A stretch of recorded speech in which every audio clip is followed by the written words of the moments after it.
Welcome to Module 6. So in Module 6, we extend the concept of a hypothesis testing.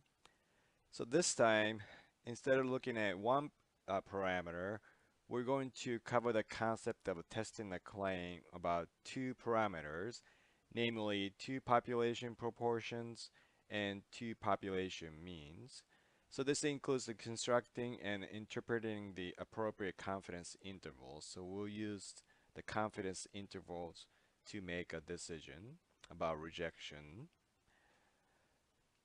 So the steps are similar to the previous modules. So again, I recommend you quickly review the general procedure for hypothesis testing.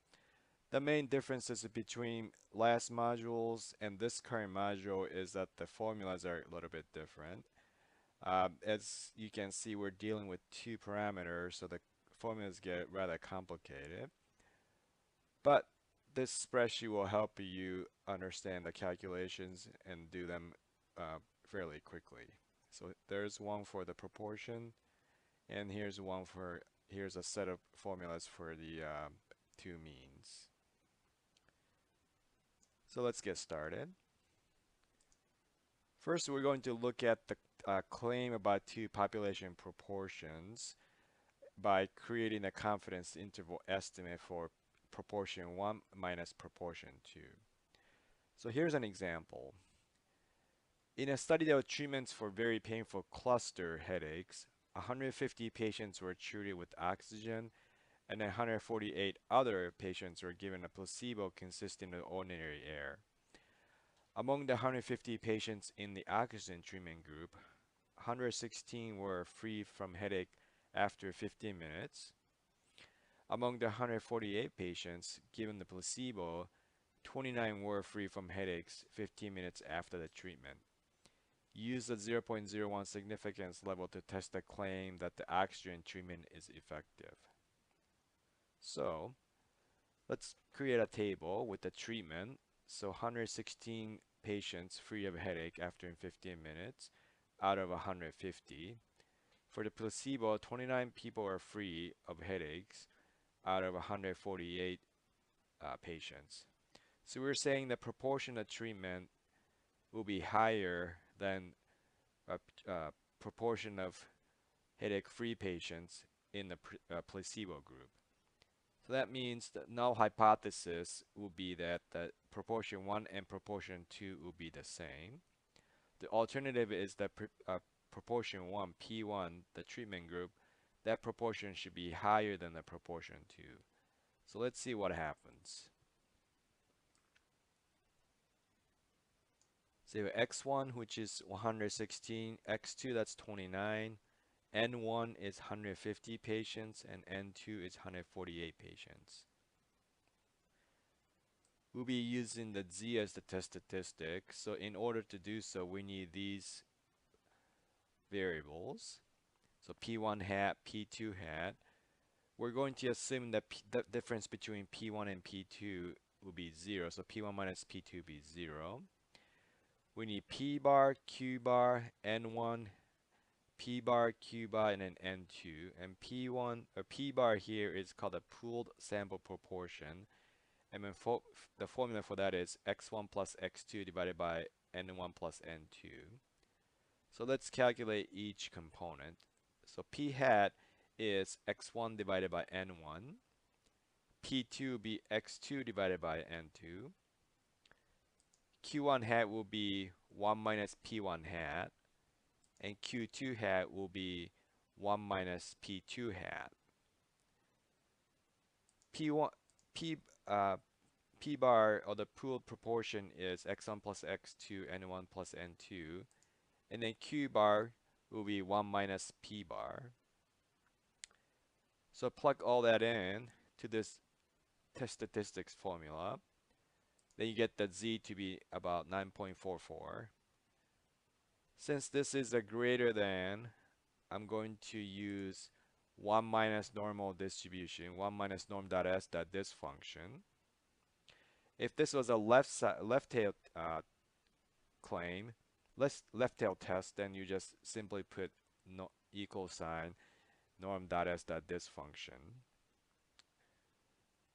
and we calculate the critical value, which is 2.58, and interval margin of error calculation is this formula right here. So this cell replicates this formula right here.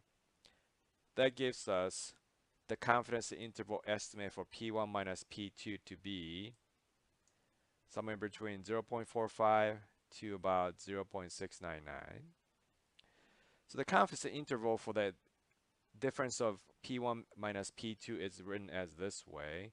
So the lower end is calculated by taking the difference between P1 hat minus P2 hat minus E, and the upper limit is P1 hat minus P2 hat plus E. So looking at this confidence interval, we have same conclusion. Looking at the p-value, it's less than 0.01, so we reject the null hypothesis. So that means the oxygen treatment does seem to have effect. So treatment is effective.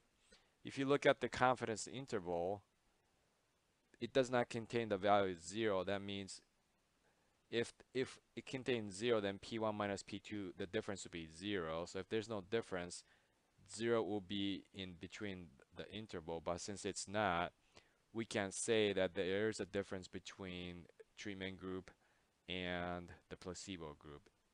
The proportion 1 seems to be higher. So either way, we come up with the same conclusion. So let's take a look at the two-tail example. Here's an example. In a random sample of 300 people aged 20 to 24, 21% were smokers. In the random sample of 250 people aged 25 to 29, so the different group, 12% were smokers. So then test the claim that the proportion of smokers in the two age group is the same. Use the significance level of 0.01. So we're saying that for the null hypothesis that the proportions of the smokers are the same in two different age groups. Alternatively, we're saying no, they're not the same. So that makes it a two-tail test. So then for the P1 hat, it was given to be 21%, so that's 0.21. P2 hat will be the second group, 0.12, 12%. So N1 is 300, N2 is 250. We just figure out the P1 hat is 0.21 and P2 hat is 0.12. In order to calculate the P bar, we need the value of X1 and X2. So in this example, the P1 hat and P2 hat were given rather than you having to calculate it. So in this case, we had to calculate the X1 and X2. Looking at the formula, P1 hat is the same as X1 divided by N1. So to get X1, you need to calculate P1 hat times 2, which we did here. Same thing for X2. X2 be P2 hat multiplied by N2. So X1 is 63 and then X2 is 30. So plug it into the P bar calculation. We get the P bar to be 0.169 and then Q bar to be roughly around 0.831. So plug that into the statistic calculation and we get the Z to be about 2.8. Since the alpha is 0.05, we know that critical value is plus minus 1.645. We've known that for quite some time now. So anything out of this range will be the rejection region. So 2.80 is outside of 1.645. So it's bigger than positive 1.645. So the test statistic falls in the rejection region. That means we reject the null hypothesis. So therefore, there is sufficient evidence to support the conclusion that the proportion of smokers in two age group is not the same. So rejecting the null, so we feel that the proportion in two different age groups will be different. So that's how you do a two-tailed test, very similar to previous examples. Moving on to the independent samples.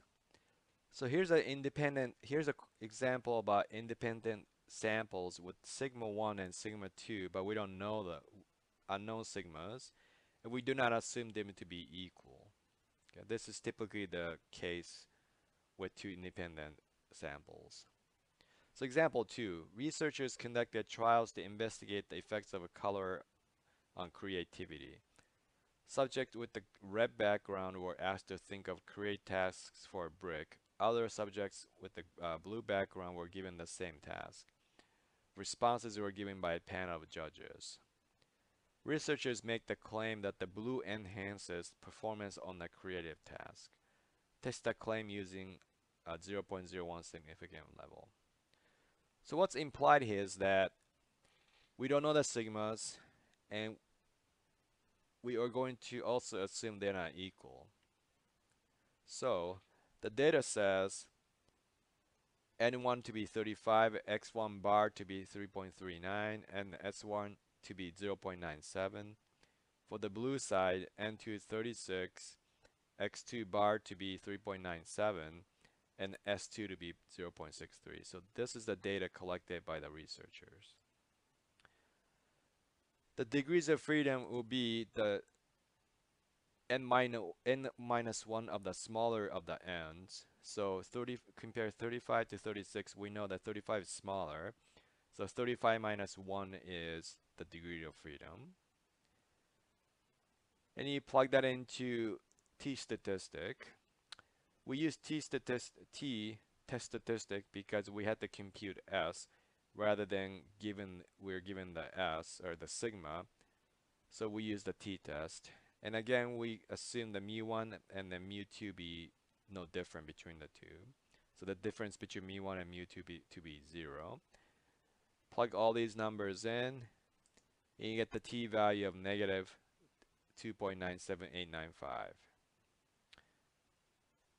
Since the significance level is 0.01, we create the confidence level at the 0.98, 98% confidence interval. And for that, the critical value is negative 2.44. Okay, we'll use that in a little bit. Let's first calculate the t-statistic, or the p-value, 0.00265.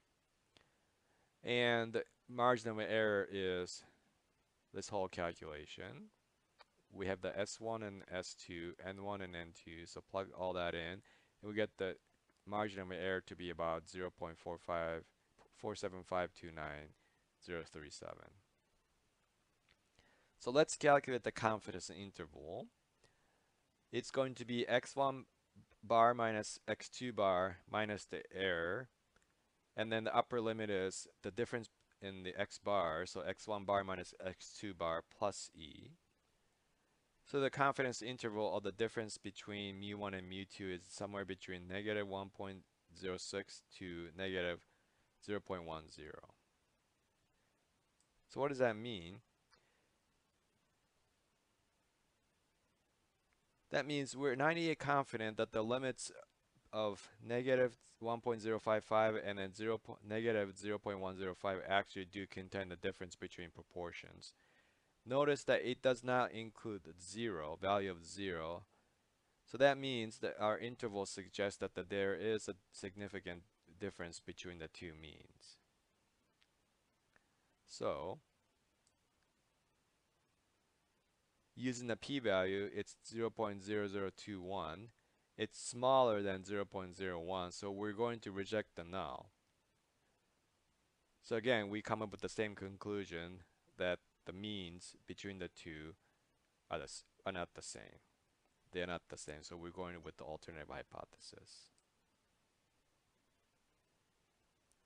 Okay.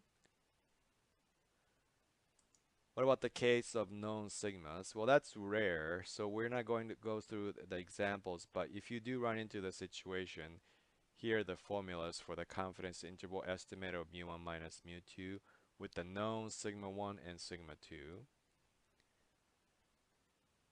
If you assume they're the same, sigma 1 is same as the sigma 2, then here's the formula for t-statistic. And if you wanted to find the confidence interval estimate for the difference between mu1 and mu2, assuming that the sigma 1 and sigma 2 are the same, here's a confidence interval with the margin of error calculation with this. And then the degree of freedom is n1 plus n2, whatever they are, minus 2. And that's it for Module 6.